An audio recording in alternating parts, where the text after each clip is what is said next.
Gentlemen, thank you very much for staying for this afternoon's Quiz the Guru session, live from Liverpool. I hope you enjoyed your the morning session and lunch, and hopefully those of you who are able to will join us in Oxford on the 5th of May. The idea of this afternoon's brief session is basically there is a wealth of knowledge sitting behind this table, and it's available to you. So if there's any questions on pretty much any subject other than product specific, I don't want you running down anybody's products here, please fire away. And we'll start off, if I may, by just going through the panel, introducing themselves, who they work for and basically what they do, and then we'll take it from there. Okay, we'll start with you, Brian. Yes, of course. Brian Kelly, Ball Communications, alarm receiving software and communication systems. Don Neilson, CDN Distribution, specialist in wireless technology. It's Gary Frost from ABLOY UK, and I'm the Channel Sales Manager for Door Solutions. Keith Neilson, independent security consultant, been in the business 30 odd years. Okay, and I'm Paul Hennings, CEO of IPfocus and various other things these days. So, any questions from the audience to start with, or would you like me to kick off with a question to the panel? Looks like it's down to me. Okay. Well, I've got an old chestnut which I'll just run across the panel here. Starting with Brian, if I may. What do you see as the major challenges to sort of large-scale deployment of IP systems?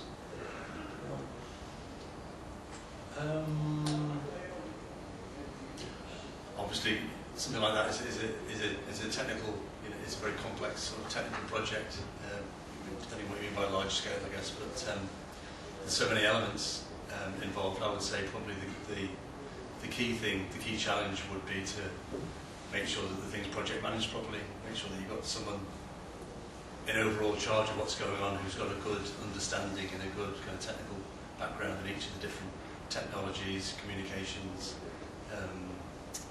software configuration, camera engineers. That would be my major concern that you have someone in New York to do. What about from the transmission viewpoint? From the transmission viewpoint, I think, as everybody knows, it's the capacity to get the signal back and get your data back at low latency, because everybody's now developing applications, apps are being developed, and they're all bandwidth hungry. So all the developers within the wireless arena are looking to increase the speeds going from 1 gig to 2 gig and eventually to 10 gig. So it's going to be the backhaul where the congestion is going to be. So we're actually trying to address that at the moment, or the developers are out in the field. So that's where we sort of look around and see what's coming into the marketplace, what new technologies are around the corner, how long they're going to take to be implemented, and we try and advise and assist moving the bandwidth forward for the backhaul. So we see the backhaul is going to be the major bottleneck moving forward for any CCTV solution, where you're going to need to get it across from A to B. Now, Gary, you've had experience with several companies over the years and involved in this sort of environment. What are your views? I think one of the interesting views is cloud is quite an important product out there that isn't really being used as well as it should be. And obviously with video being large bandwidth, that's always an issue. But there are ways around that. Most people try and keep more than they actually need or think they need. And I think that's an area that needs to be explored. The other area with cloud is all about security. And people are very, very sensitive about putting products on third-party servers. But actually it's more secure. So certainly it's something I think that needs to be investigated when you're looking at solutions. Don't just rule it out because it's third-party. And Keith, now you've had first-hand experience in the big bad world. Yeah. Well, I agree with everything that's already been said, really. I think the bandwidth issue is something that has to be considered, and just like it's been previously said, it needs to be thought through. What you need, what's desirable, and what's just superfluous to keep your bandwidth. But compression techniques seem to be improving daily, I go back to what I said in my talk, sometimes technical jargon makes it very unclear as to what the improvement is, but compression techniques are getting better and bandwidth is getting better as well, the available bandwidth, whether you need to go for VPNs or things like that. But I think on the IP side of it, it's the capacity, bandwidth, etc. that is the pinch point in my opinion, because bags of brilliant software out there and lots of this. It's just what have we got the capacity to include is over a wide area. Okay. Now, one other area that comes off the back of this, and a conversation that I was having earlier on, is about expertise and training in terms of installer integrators. Is that, to a certain degree, preventing or reducing the speed of deployment because there is an educational gap in terms of the installer integrator? What would your view be around that, Brian? Are we up to speed yet, or do we need to? Well, I don't get that involved, with installers and on that side of the business. I would say, from what we've seen, for those companies that we work with that do installs as well as monitoring, that certainly the existence of an IT resource within the company, at least one IT resource within the company, is pretty much essential now. Even though you might not need you don't need someone pulling cable or fitting a camera on a bracket to be an expert necessarily, but you do need at least some sufficiently experienced and qualified resource, and it's very noticeable in those organisations which don't have that. Don, from your view, I mean, you're fairly new to the security application, but what view you identified? Well, we are very new to the security. I think on the installation side, where we fit in, is the technology is now being made simpler for people to actually install the equipment at the end of the day. There is still going to be the specialised edge, which is microwave, millimetre wave, but I think fundamentally the way that people are looking at the marketplace is that little niche in the market now where you're going to have LEDs, so it's going to be made simpler for people to actually install the equipment on site and also the equipment off site and linking sites. So I think it is being developed, so you're not going to need the specialist services later down the road. Kerry? I think I'm quite fortunate because I've been in the CCTV world and now the access control door opening world. And what I've found is really interesting. We run a lot of foundations courses because there is legislation and it is very black and white as to what you can and can't do. And I think that's something that CCTV hasn't quite got to yet. There's a number of standards that they're confusing, and I think that's something that in the longer term really does need to be adhered to. So the end user actually knows what he's getting is like for like and compare it simply, a bit like what Brian was saying earlier. Again, being last in the line, agree with what everybody else has said. I think with the advent of the expansion of online engineering, I don't think that's as crucial as it used to be. There are lots of adequate installers there. My favourite hobby horse is the person that designs the system in the first place. There's plenty of expertise out there if you design a system that can provide you with what you need, providing the system is designed properly. Again, go back to what I said about, is this what you need? Less is more very often. But with the advent of online engineering, I think the restrictions on it are going, but I do agree that there's far too many installers that don't really understand the IP side, and I'm not thinking of anybody particularly, but most of the ones that don't understand it will not be here, so the ones that are here do understand it. But it's the design of the system initially, making sure it fulfills the customer's needs.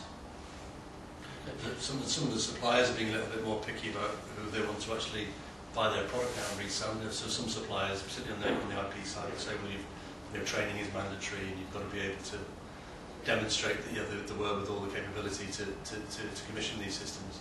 Because what the manufacturer doesn't want is for people to throw kit back at them because they don't have the skills in order to make it work. So.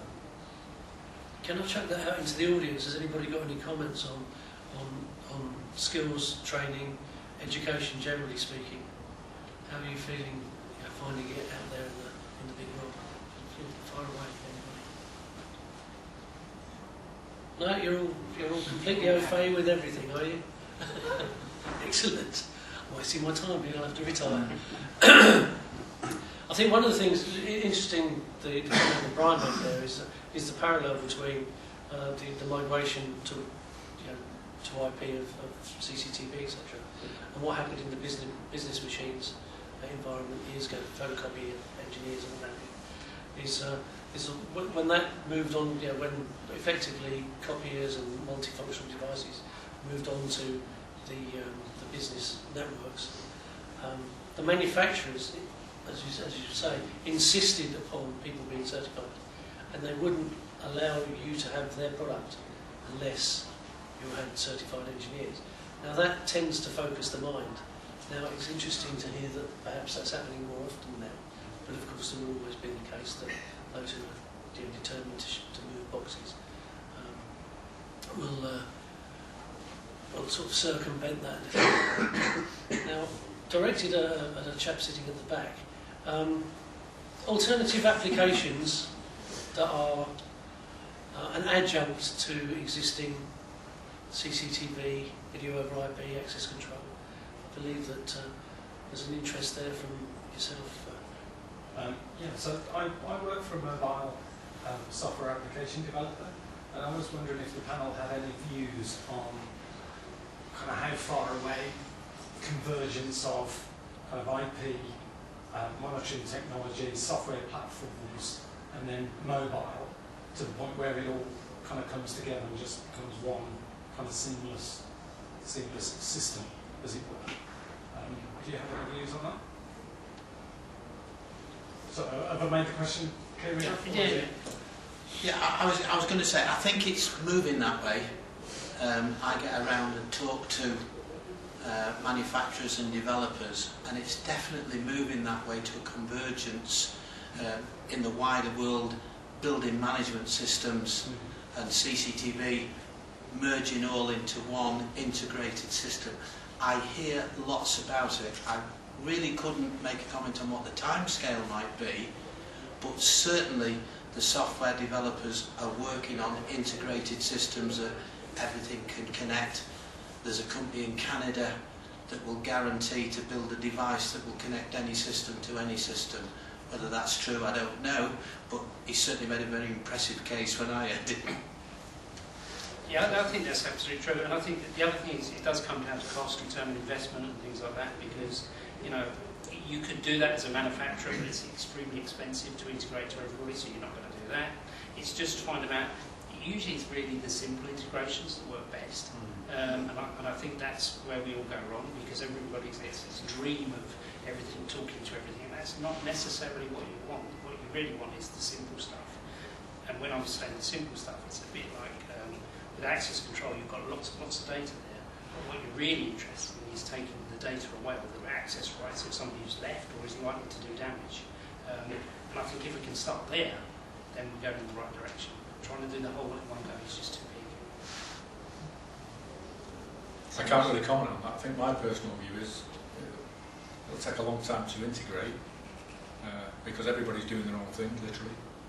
And these new technologies coming around the corner, people are developing chipsets, and again, different firmware, so you've got different operating systems. And I think everybody's licensing their own. So they've all got their special needs and their own little niche market that they're fulfilling. And I think you're probably looking a little while out before everything's integrated fully. My view really would be that it's customer driven, so I mean the technology's there, but it's a question of is it something that's going to be of interest for people. So now people are becoming increasingly kind of technically aware, so you can control your central heating from your mobile phone, and you can do all kinds of stuff that you couldn't do, or you might not want to do 5 or 10 years ago. So I think it's a kind of demand-driven thing, isn't it? People need to be at a certain level before you get your early adopters that want to use that kind of technology, and it is coming into the market with panel manufacturers are starting to push products in, but it hasn't achieved momentum at this stage. I think maybe that's just because of the as a customer-driven application, it's not quite there yet. Does that answer your question or observation? Well, it's just interesting to get, you know, a kind of panel's take on this stuff, because I think it's, for me, it's one of those things that's, I can see applications for it, but as you say, I haven't got customers shouting for it. But is that because they don't want it, or because they don't know it's available? You know, because people, you know, if there's nothing available, people don't ask for it. So then, what's the sales channel to market for something like that? Is it, you know, is it a monitoring centre saying we've got this, you know, we've got this great service that we can offer, or how, you know, how is it? You know, how is it pitched? To be honest, that's a good question. So I was chatting with Gary about the door access systems and whether there were, you know, do we have joint existing customers that we could go to and say, look, if we could do this, would you be interested? And then and if they were, then use that as a case study to present back to the industry to say, look, this is what's possible. Is anybody else interested?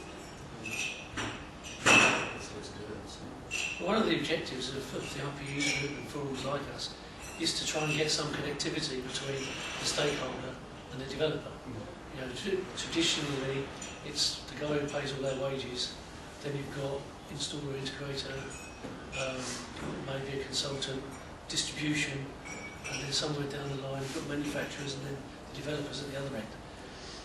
There's too many people in the loop. It isn't even a loop, it's just a sausage. My view is it's very important to be able to turn that sausage into a donut so that the stakeholders who are paying everyone's wages do get an opportunity to talk to and engage with the developers so that they get kit that is fit for purpose for whatever their requirement may be. And again, to do with what we were talking about earlier on, it may not be a security application, it may be something different. But unless those two guys have a mechanism within which to be able to discuss that, it's not going to happen. We've got the guys here from Wigan Council. Now they're both supplier and customer to within the industry. You know, your end user and supplier. You know, how do you feel in terms of talking to yourself, because you're doing a lot of development work yourselves, aren't you? Yeah, we'll get products in and try the product before we go and sell it to our customers, really, primarily the schools and such like. And we deal with the full package, so we can do design, procurement, the monitoring. We do the whole package, really. But we do test bed all our kit before it goes on. And you find that that's, you know, it's a successful route, and then being able to take that out to effectively your micro market is working well. Yeah, we've got to make sure that the equipment will integrate into our existing equipment as well, and we can monitor it, and it's what the customer wants, because sometimes it's price driven. So we'll use a lesser camera, if you like, than the top range one. So it's what the customer wants and what the customer can afford at the end of the day. Do you find that when you have questions going back out into the industry, you do get support and the information back from them, or is it a bit hard work sometimes? No, we normally get the information that's required from our integrators or from our other customers that we have. You know, if we're putting a piece of kit out there and we find that one of our customers is having problems, we find out what the problems are, and you know, we wouldn't recommend that piece of kit if we can't resolve any issues. Especially with the problem that we had with closed IP system. That was a big shame. What are your views around that? Because obviously you were supplier and contractor and everything else, yeah, with your Bolton hat on. To be honest, with closed systems, I'll just avoid like the plague, because once you've gone in there, you've got no choice. You stick with that, notwithstanding me saying that there's this Canadian company that reckon they can interface between anything. I'll wait and see on that one when an application comes up, but I think the market seems to be going more, well, it doesn't seem, is going more open protocol, and therefore I keep away from the closed one from the thing. You know, you go into places and they've got stuff in, and there's no other solution. You say, well, you've got two choices. You can either buy another camera off them for whatever price they want to charge you, or the only other thing is to put a parallel system in now with something else on it. Yeah. Or even better, get rid of the lot and start again. But not many people have got the finance to do that. It's very, very difficult. The reason I smiled is a long time ago I was on the judging panel for Products of the Year and all that kind of thing. And after the awards had been announced, I spent 2 hours with the MD of a closed protocol system who was giving me absolutely everything about why his camera didn't win. And yeah, I was trying to avoid, well, closed protocol limits your usefulness, and therefore, if you're going to judge a project, you judge it on its usefulness. You know, you're going to say, how many people are going to use it? Not many people are going to use it because it's a closed system. So that's where the smart. It's an often repeated story between me and your brother. we didn't half get here. I was desperate to get to bed, and he just wouldn't let me go. We're talking, you know, looking at open systems and OnViv. Okay, this is one for the audience really. How do you feel that that OnViv is working in terms of practical compatibility? Is it muddying the water? Is it something that you know, you feel is a value when you have OnViv compliant products? Can I throw that into the mix? Presumably the IP stuff that you're looking at and the Wigan projects would be OnViv compliant, which in theory should make it easier to integrate. It does make it a lot easier because it gives you a bigger choice of products that you can use on your project. So it makes it easier. Is there a fear of lowest common denominator in terms of compatibility, or not getting full function from the systems, when you know, depending upon which of the OnViv standards are being applied? Have you not experienced that? No, I don't think so. No, like I said, we've only just started drifting into IP, and it's just coming here today, so yeah, but we're still pretty new to it. But the projects we have and everything, it does give you you've got a bigger product range that you can look at. As far this one at Gary then, because he's been involved in all sorts of stuff over the years. From my scenes. One of the ones that's quite interesting coming out here, listening to it, because I've seen some of these problems before, I'm quite interested to know particularly how you now base your maintenance prices, because now you've got to look into the future and go, okay, I've got a number of products that are all talking to each other, we're talking about the integration as well. How do you now finance that? Because it's no longer a fit and forget product. It's not a product you buy and then you just plug it in and you leave it, because they're all going to upgrade at different times. You're going to have to test the software to make sure you don't let your clients down and the software just stops working. And I have seen this happen in Manchester Council and places where they actually lost the cooling for a few hours because of an upgrade that was done. I just wonder how you do that calculation and how that would work, you know, for an end user, because it's difficult to work out how you price that. You're just talking about maintenance. Well, you know, you've got the firmware upgrade, so you've got two. Let's just say you've got two manufacturers. So you've got your OnViv cameras, and that's a manufacturer, and you've got a software front end product. Now they'll change their firmware at different times, and if you're not careful, they'll get out of sync. If they get out of sync, you'll start losing functionality, and maybe you'll even lose recordings, you'll lose communications. We've recently done an installation at one of our premises where the firmware on the cameras had been upgraded, which was incompatible with the recorder. So the installer had to go out and roll back the firmware on all cameras. So we have installers, we have certain installers that go out and do that on our behalf. But how do you? I just wondered how you priced it, because I had this issue with John Lewis, and they had a real problem with trying to price it, because you want to be fair to the installer. You can't just send him out and not charge you. Somebody's going to pay for it. I just wonder how you build that into the calculation when you're doing your budgets. Well, it's all in the specification. So we'll write up a specification for a system, and we'll put that out to 3 or 4 contractors, and they'll build in the upgrade, so it's down to them to take it. It's down to them to take any hits, yeah. It's my experience as well. That's interesting. So any other topics from the audience? Come on, guys, there must be something that. What about on the monitoring side? Now you got Brian here, and many questions earlier on. Anything? Any of you guys looking at going into? Or you're already managing your own monitoring system, utilising Brian's kit. Do you see? One of the slides on Brian's presentation was the growth in the market. So is there anybody else here who would be looking at, as an adjunct to their existing business, going into the monitoring side of things, and whether it's alarm or video verification, that sort of stuff? I'm getting some nods. Is that something that's impending? We're looking at that. Yeah. No, I think that's going to be a huge growth side. And as I said before, the sexism of software, isn't it?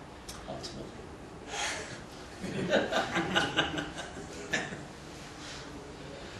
Any questions from the panel, either to each other on the panel or anything else? And I think that we'll be drawing to an end now. So, anything? No? Are we all done? I'm just thinking that there's got to be areas, because we're all looking at security right now, and I know there must be other areas that you can get. It's all about revenue, let's be honest, not just about security. It's how you pay and maintain and keep that system and grow that system.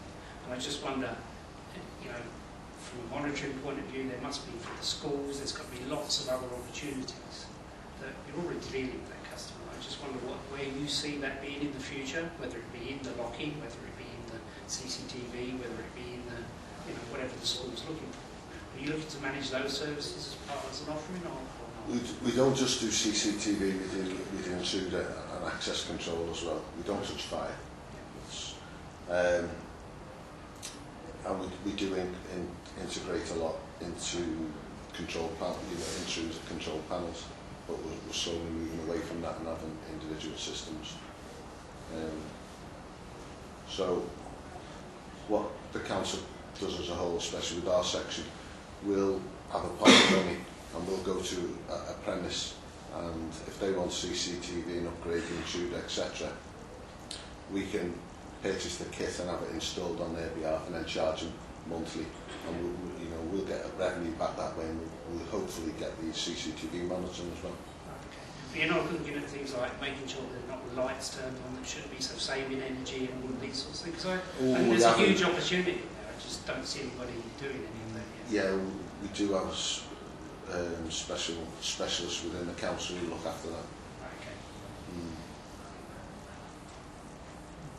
What about areas like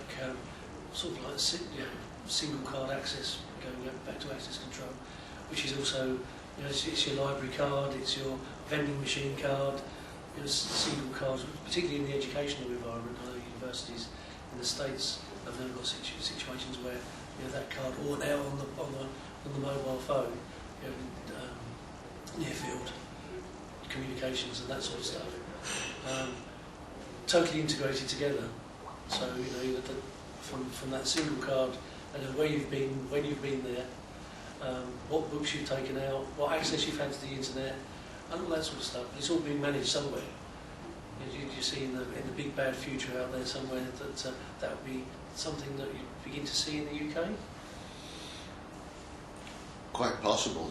I don't think it would come into our section just because of the data protection on it all, especially where children are concerned in schools. I think schools lock it down quite tight. We wouldn't want other departments to have access to things where children are concerned with. Yes, I agree absolutely. So when I was going back to that thing, when I was working with the council, are we an independent company or are we the council? Because the rules are different. Yeah. And if you adopt one and you get it wrong, you've broken the law in the other one, etc., etc. and the school particularly, because as I say, you probably do you know Pauline on Shevington?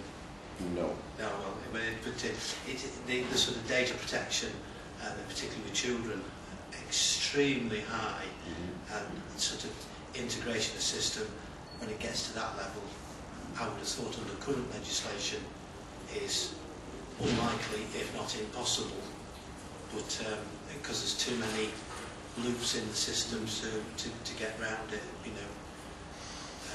Public authorities and just legislated to the image of that. There's no, you're that locked down with legislation, with RIPA and data protection, you know. Yeah. It's a bit of a market. Just out of interest, is that more because it's video or data, or is it just the same for both? The same for both, as far as I can get. You know, Data's data. some of the technical breaches of the rules can, you know, as illustrated when I talked, you said that people do it with no malice intended, but that's not the law, so to speak. So you can come, and for that reason, most people will say, right, there's too many problems here.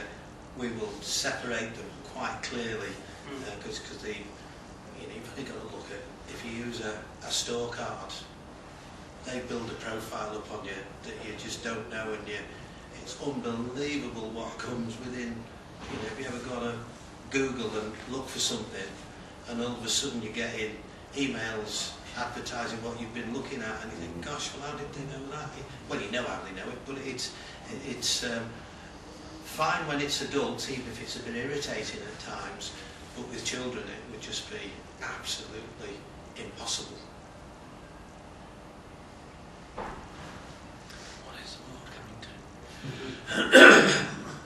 Okay, well, I think on that note, I think we'll call it a day. Thanks very much for attending.